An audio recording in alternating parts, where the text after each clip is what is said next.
Yleensä on aina kun tämmöinen porukka kokoontuu, niin jos tässä tunti ollaan, niin kyllähän me ojan pohjalta vaan hiekkaa kaivellaan ja hiekutetaan mäkkeä. Näin se menee.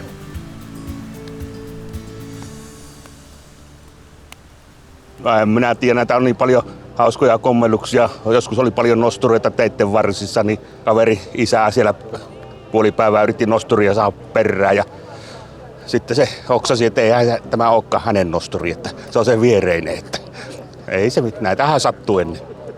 Joo, itsellä jäänyt lapsuudesta mieleen se, että kun on jäätä pitkin ajettu ja se on vaan sillä niin kuin tuolla Länsi-Suomessa nykyään, niin ei semmoista voi enää tehdä.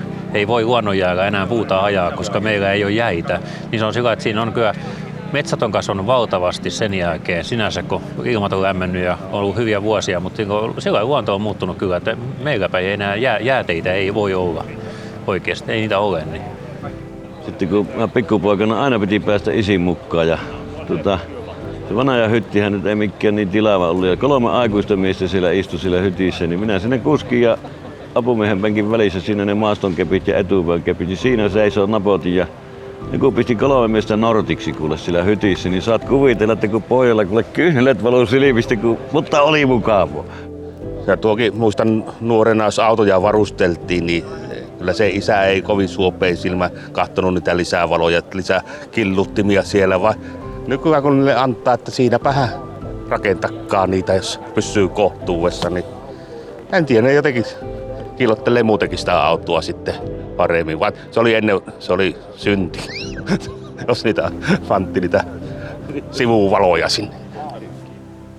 Meidän täytyy vaan pyrkiä näistä meidän työpaikoista tekemään sillä mielekkäitä, että kun nykyihmisellä on kumminkin vapaa-aika on tärkeä, että sitten niin järjestää ne työolot sellaisiksi, että meillä on kalusto hyvää, meillä on helppo tehdä töitä ja sitten ne saadaan ne työajat sellaisiksi, että ne on niin mielekkäitä. Kyllä meilläkin sillä kun periaatteessa aina niin 2 miestä ajaa parina autoa, niin kyllähän ne aika paljon voi sitten vuoronsa suunnitella itse.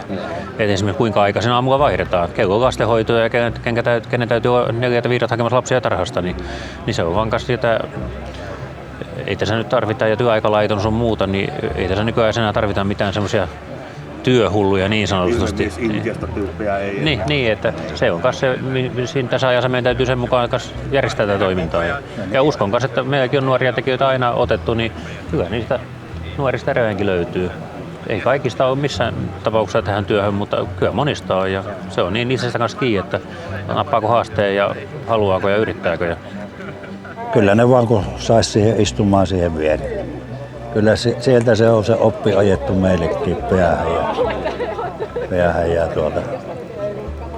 kun alkoi olla pikkusen voimaa ja niin sitä siirryttiin sitten tälle kuskin penkille ja sitten siihen jäätiinkin.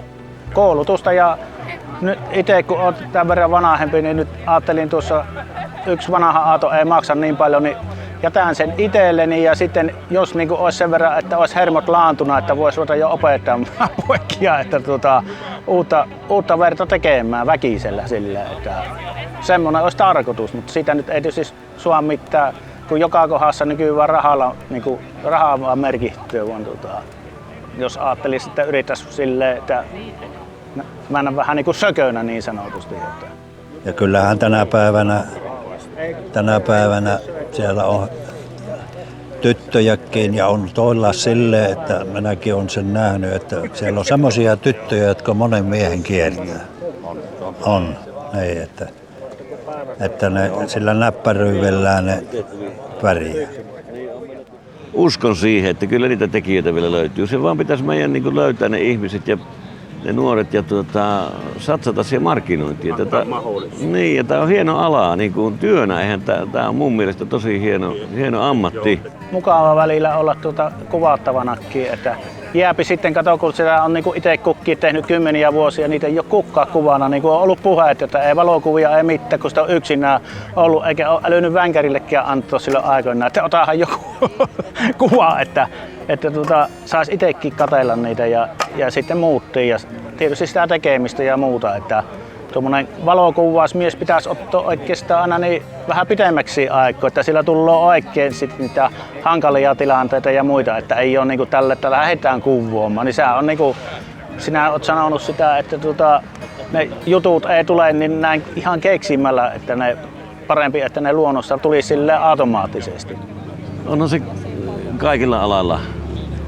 On vähän työvoimapulaa meillä Suomessa, mutta me uskon nuori, että se on ja meilläkin nuorena poikana omat kujet, että olisikohan joku arvioinut silloin meitä nuorena, että noista ei tule edes koskaan puukuskia, mutta niin vaan tuli.